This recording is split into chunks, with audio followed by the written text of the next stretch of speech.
Nggak ketemu itu sedih rasanya. Sedih.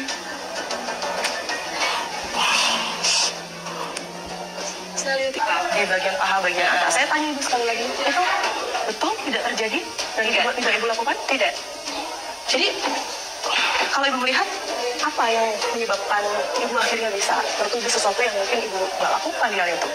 Saya tidak tahu juga kenapa ada laporan seperti itu. Karena tidak ada yang bermasalah juga di situ di hari itu. Karenanya kalau misalnya pun ada yang bermasalah pasti satu sekolah mengetahui. Sementara di hari itu tidak, respon dari bapak ibu sendiri seperti apa?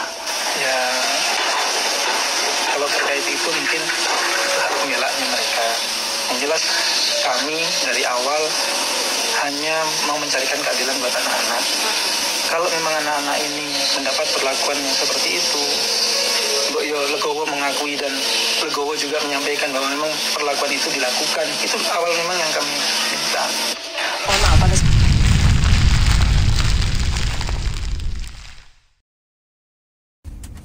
Halo, assalamualaikum. Terima kasih sudah klik video ini ya. Halo teman-teman, apa kabar? Semoga sehat selalu ya. Kali ini kita akan reaction video dari tim Fakta menemui Bu Supriyani dan menceritakan kronologi atas tuduhan penganiayaan tersebut. maaf, ini menerima kurang lebih 900 ini betul. Kemarin kan ibu sempat nggak ngajar ya, meninggalkan kelas ini beberapa waktu, kurang lebih 1 minggu ya Bu ya? Iya, 1 minggu. 1 minggu. Apa Bu yang paling dikangenin dari isi kelas ini semuanya? Ketemu anak-anak. Karena sehari-hari kita sama-sama itu. Jadi 1 minggu nggak ketemu itu sedih rasanya. Sedih. Saya lihat ibu sangat-sangat emosional. Mungkin ada yang ingin disampaikan Bu Supriyani.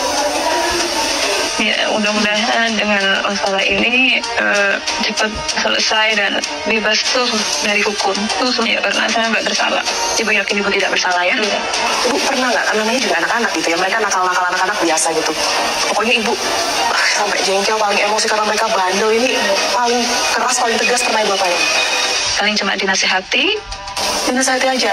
Nggak pernah ibu mungkin cubit, main tangan? Nggak pernah sama sekali ya? Nasihati, tidak boleh nakal kalau pengen jadi aktivitas.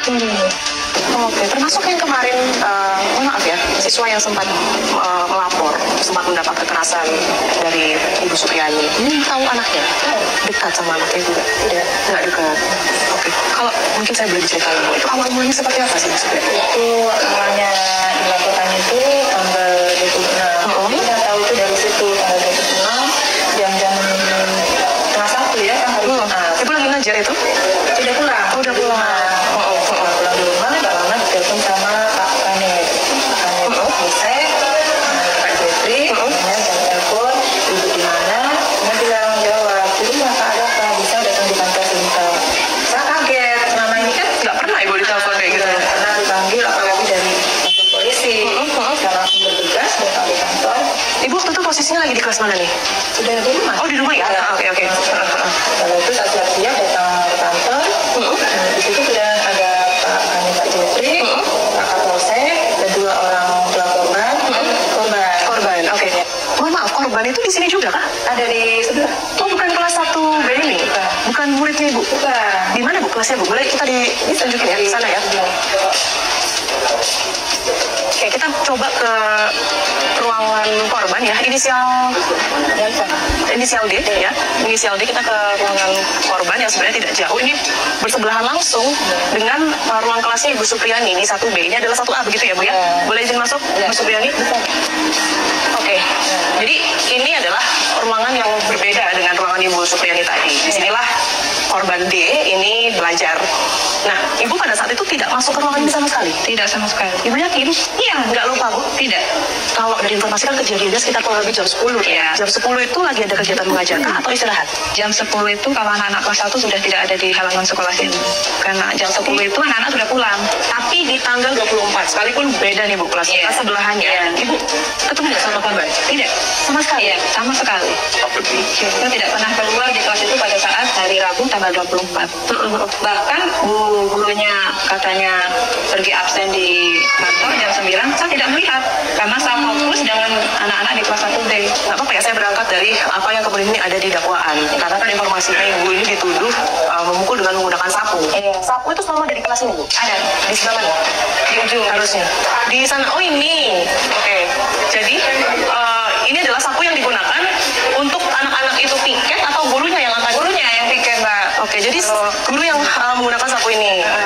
Oke, kita tidak tahu sebenarnya sapu yang dimaksud ini oleh di dalam dakwaan itu yang mana, karena di sini memang ada dua begitu ya. Tapi yang jelas Ibu Supriyani ini dituduh menggunakan sapu melakukan kekerasan di bagian kaki, begitu ya. Di bagian paha, bagian atas. Di bagian paha, bagian atas. Saya tanya Ibu sekali lagi, itu betul tidak terjadi dan tidak Ibu lakukan? Tidak.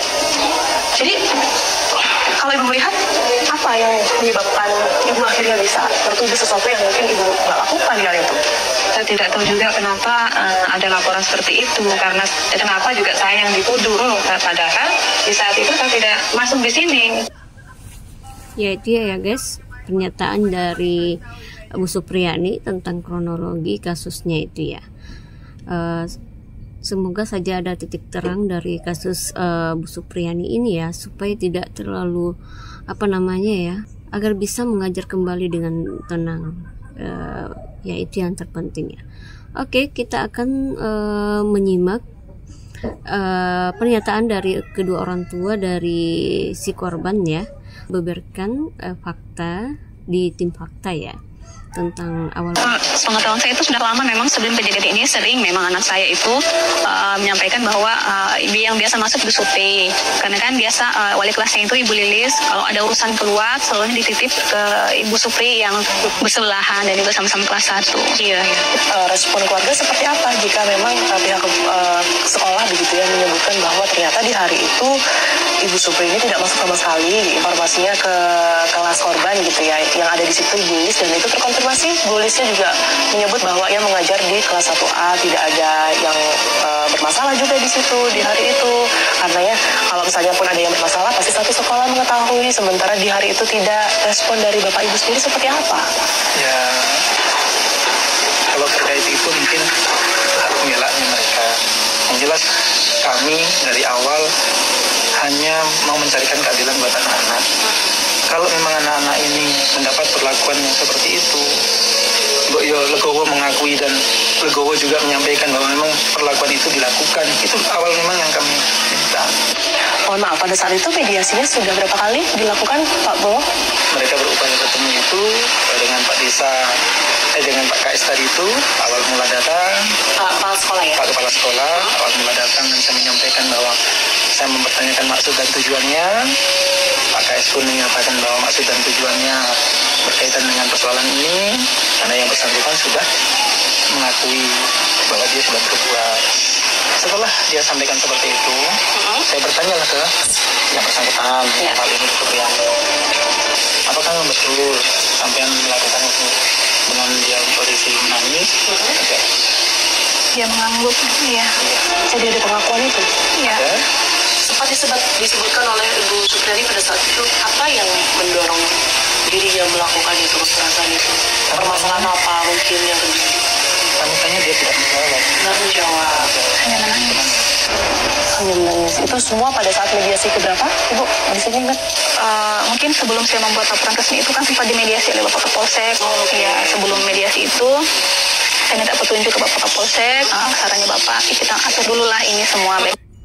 Ya itu ya guys, apa yang disampaikan oleh kedua orang tua dari si korban ya. Kita tidak tahu nih yang mana yang benar ya, karena sama-sama kekeh dengan keterangannya. Oke, kira-kira teman-teman nih percaya yang mana nih? Ya sampai di sini dulu ya reaction kita kali ini. Terima kasih sudah menonton. Bye, assalamualaikum.